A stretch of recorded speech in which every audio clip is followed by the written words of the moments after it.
शांति 21 मार्च 2023। मीठे प्यारे बाबा के आज के मधुर महावाक्य। आज की मुरली के कुछ विशेष पॉइंट्स।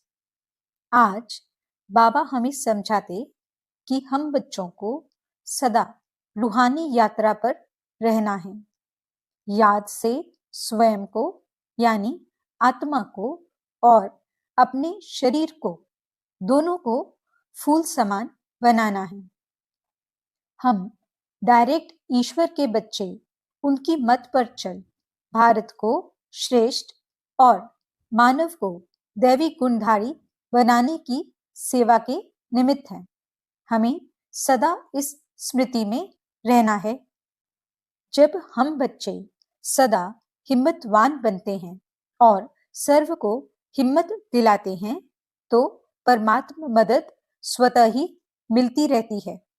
बाबा समझाते, जैसे सूर्यमुखी फूल का मुख सूर्य की तरफ होता है, उसकी पंखुड़ियां सूर्य की किरणों के समान सर्कल में होती हैं। ऐसे ही जो बच्चे सदा ज्ञान सूर्य के समीप और सम्मुख रहते हैं, वे सूर्यमुखी पुष्प की तरह ज्ञान सूर्य के प्रकाश से स्वयं भी चमकते हैं और दूसरों को भी चमकाते हैं।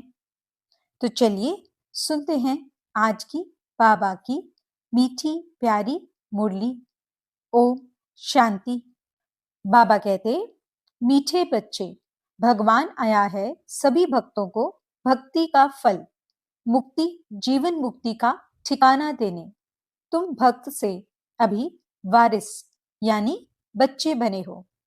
प्रश्न, तुम बच्चे किस स्मृति में रहो तो दिल में खुशी के ढोल बाजे बजते रहेंगे। उत्तर, सदा स्मृति रहे कि मोस्ट बिलवेड बाबा आया है हमें विश्व का मालिक, शाहों का शाह बनाने। हम अभी सूर्यवंशी राजा रानी बन रहे हैं। बाबा हमें 21 जन्मों के लिए एवर हेल्दी वेल्दी बना रहा है। हमारे सतयुगी राज्य में सब चीजें फर्स्ट क्लास होंगी, तत्व भी सतोप्रधान होंगे, आत्मा और शरीर दोनों गुलगुल यानी फूल समान होंगे। इसी स्मृति से दिल में खुशी के ढोल बाजे बजते रहेंगे। ओम शांति। बच्चे जानते हैं कि बाप परम धाम में रहने वाला है। वह बाप खुद बच्चों को कहते हैं, अब तुम भक्त नहीं हो, अभी तो तुम भगवान के बच्चे हो। भक्त भगवान को ढूंढते रहते हैं। भक्त को भगवान नहीं कह सकते। भक्त अनेक हैं, भगवान एक है। अब भक्त मनुष्य हैं तो जरूर भगवान को भी मनुष्य रूप में आना पड़े। गाया जाता है, भगवान घर बैठे आते हैं। किसके घर? मनुष्यों के घर। भगवान को जरूर मनुष्य रूप धारण करना पड़े। निराकार परम पिता परमात्मा एक है, भक्त अनेक हैं।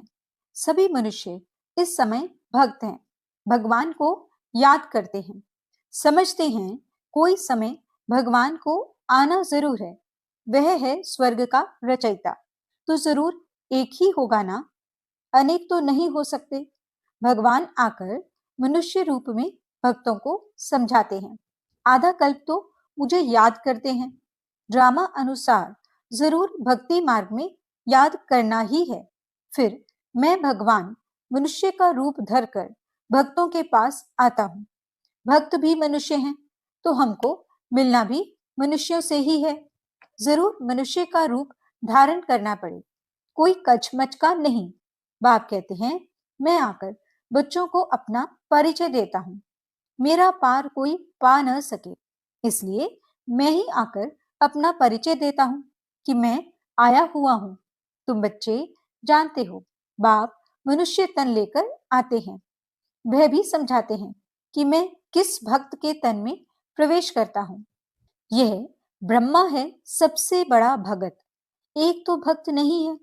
जो भी पुराने भक्त हैं उनका हिसाब बताते हैं। वही प्राचीन देवी देवता जो सतयुग आदि में थे, फिर वह भक्ति मार्ग में आते हैं तो भक्ति शुरू कर देते हैं। तो वह हुए सबसे पुराने भक्त, उन्होंने ही पूरी भक्ति की है। वही आए हैं भगवान से मिलकर देवी देवता पद को प्राप्त करने, फिर आकर सम्मुख मिलते हैं। तुम जानते हो, हम भक्त थे, सारी दुनिया भक्त है।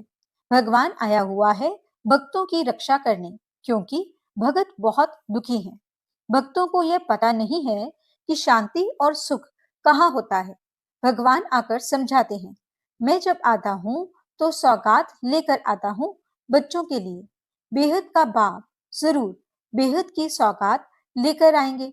अभी तुम समझते हो, हम भक्त नहीं हैं। भगवान ने आकर अपना ही वारिस बनाया है।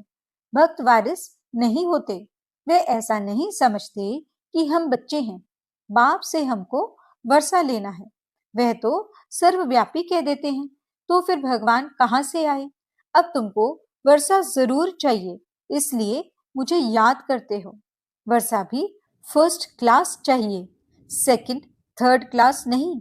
सभी भक्त भगवान को याद करते हैं कि जाकर उनसे मिले, परंतु जानते नहीं कि कैसे उनके पास जाएं। तो भगवान को आना पड़ता है, पढ़ाते भी हैं।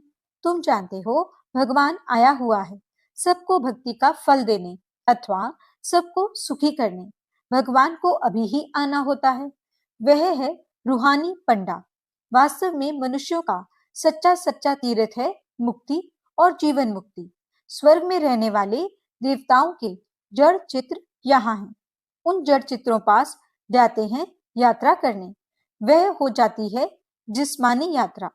दिलवाड़ा मंदिर में व जगत अम्बा के पास यात्रा करने जाते हैं। वह है भक्ति। भगवान आकर इन यात्रा के धक्कों से छुड़ा देते हैं। भगत भगवान को मिलते हैं तो भगवान भक्ति के दुखों से छुड़ाकर ठिकाने लगा देते हैं। बाप कहते हैं, जो भी सब धर्म वाले हैं, सब मनुष्य मात्र को अभी ठिकाने लगाने आया हूँ। असल ठिकाना है मुक्ति, जीवन मुक्ति धाम। सभी को अपना धाम व स्वर्ग धाम में ले जाते हैं। तुम बच्चों की बुद्धि में है, बाबा परम धाम से आया हुआ है। आत्मा ही चाहती है कि हम भगवान के पास जाएं। याद कौन करते हैं? आत्मा याद करती है इन ऑर्गन्स द्वारा। बाप कहते हैं, अब तुमको देही अभिमानी बनना है। तुम्हारी बुद्धि में ज्ञान टपकता रहता है। बरोबर ड्रामानुसार बाबा आया हुआ है। बच्चों को रावण के दुख से छुड़ाकर अपने साथ ले जाएंगे। गाइड बनकर आए हैं। तुमको रूहानी तीर्थों पर जहां जाना है, वहां से फिर लौटकर नहीं आना है।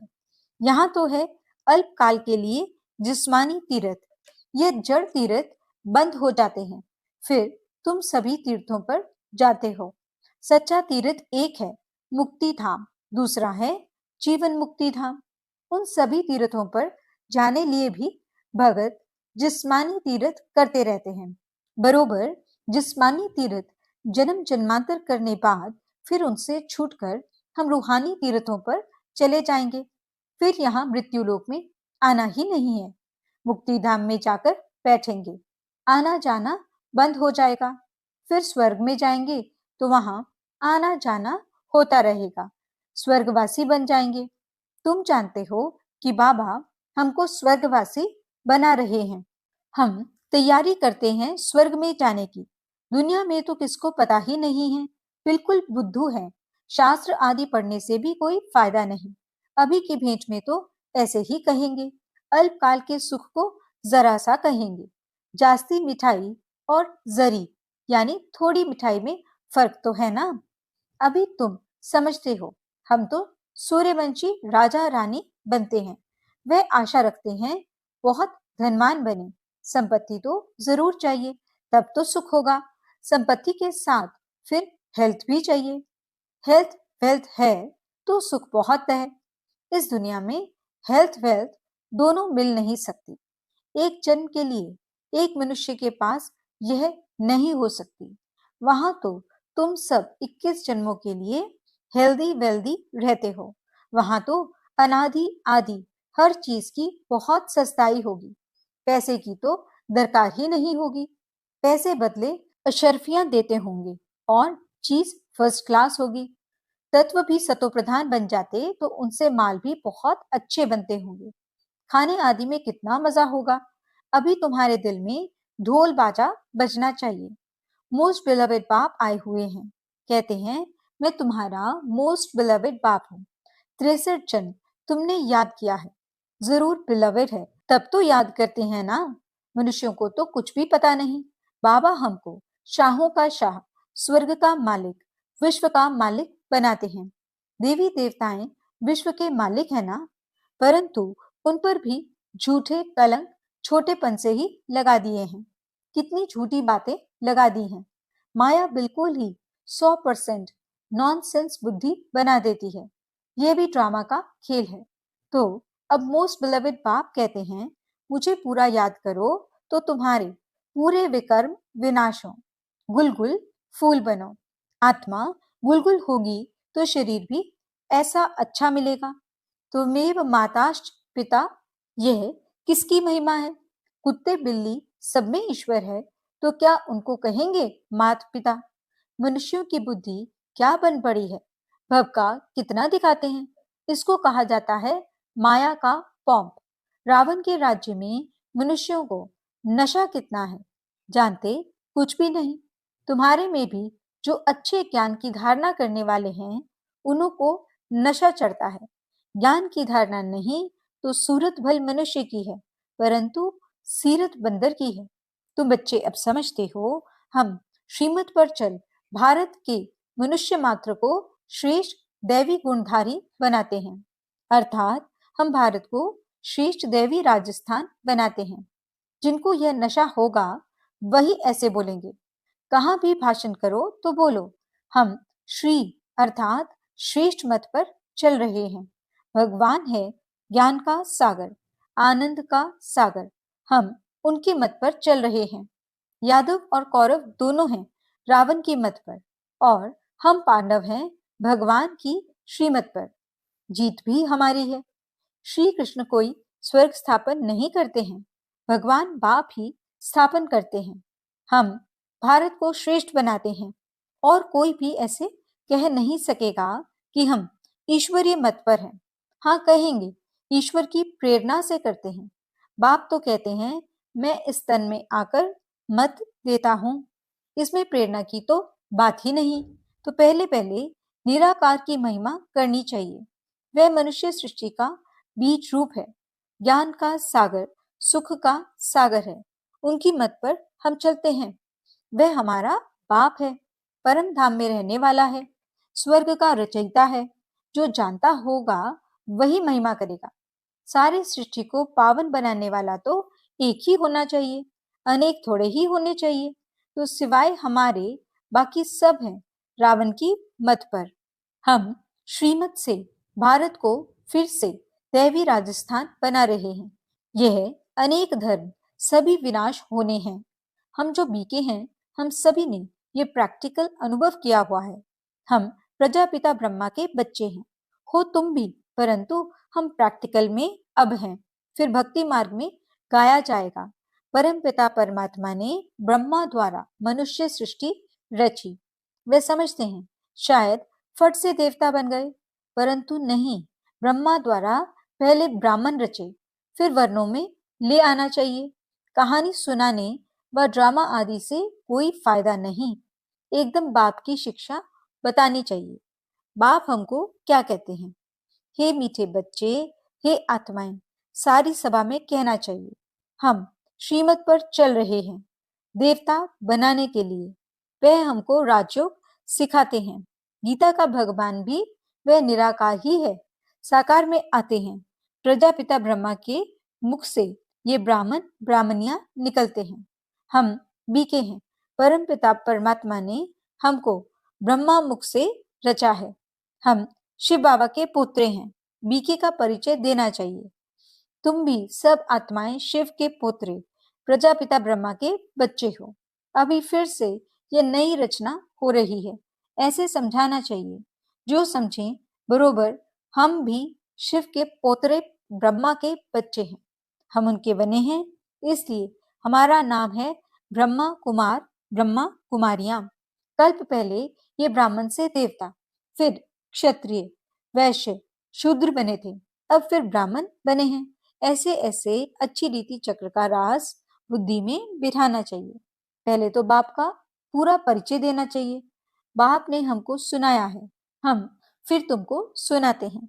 ये ड्रामा का चक्र कैसे फिरता है, चक्रवर्ती राजा कैसे बनना होता है, यह नॉलेज है। इसमें कोई हथियार पंवार नहीं है। वर्ल्ड की हिस्ट्री ज्योग्राफी को तो जरूर मनुष्य ही जानेंगे ना।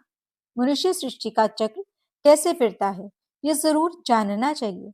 हम बाप से सुनते हैं तो चक्रवर्ती राजा बनते हैं। तुमको भी बेहद के बाप से सुख लेना है तो पुरुषार्थ करो। बेहद का बाप है ही स्वर्ग का रचयिता, उनसे बेहद का सुख मिलता है, तो क्यों नहीं बेहद के बाप को याद करना चाहिए। लौकिक बाप के वर्षे से राजी नहीं होते। हम बेहद के बाप से 21 जन्म सुख पाते हैं, बाकी तो सब है भक्ति मार्ग की सामग्री। तुम कहते हो शास्त्र आदि अनादि हैं, परंतु ये सब होते हुए भी अब तो कलयुग आकर हुआ है। दुनिया पतित बनती जाती है, फायदा तो कुछ भी नहीं हुआ है। अभी बाप खुद आए हैं, हम उनके पोत्रे, ब्रह्मा के बच्चे ब्राह्मण हैं। वास्तव में तो वह तुम्हारा भी बाप है। ऐसे ऐसे अच्छी तरह से समझाओ तो वह भी पानी हो जाए, यानी पिघल जाए। अच्छा, मीठे मीठे सिकिलते बच्चों प्रति माता पिता बाप दादा का याद प्यार और गुड मॉर्निंग। रूहानी बाप की रूहानी बच्चों को नमस्ते। हम रूहानी बच्चों की रूहानी बाप दादा को दिल व जान सिख व प्रेम से नमस्ते नमस्ते नमस्ते जी। गुड मॉर्निंग बाबा। शुक्रिया बाबा। धारणा के लिए मुख्य सार। पहला पॉइंट, रूहानी यात्रा पर तत्पर रहे। याद से आत्मा और शरीर दोनों को गुलगुल यानी फूल समान बनाना है, विकर्म विनाश करने हैं। दूसरा पॉइंट, हम डायरेक्ट ईश्वर के मत पर भारत को श्रेष्ठ मानव मात्र को दैवी गुणधारी बनाने की सेवा के निमित्त हैं, इस स्मृति में रहना है।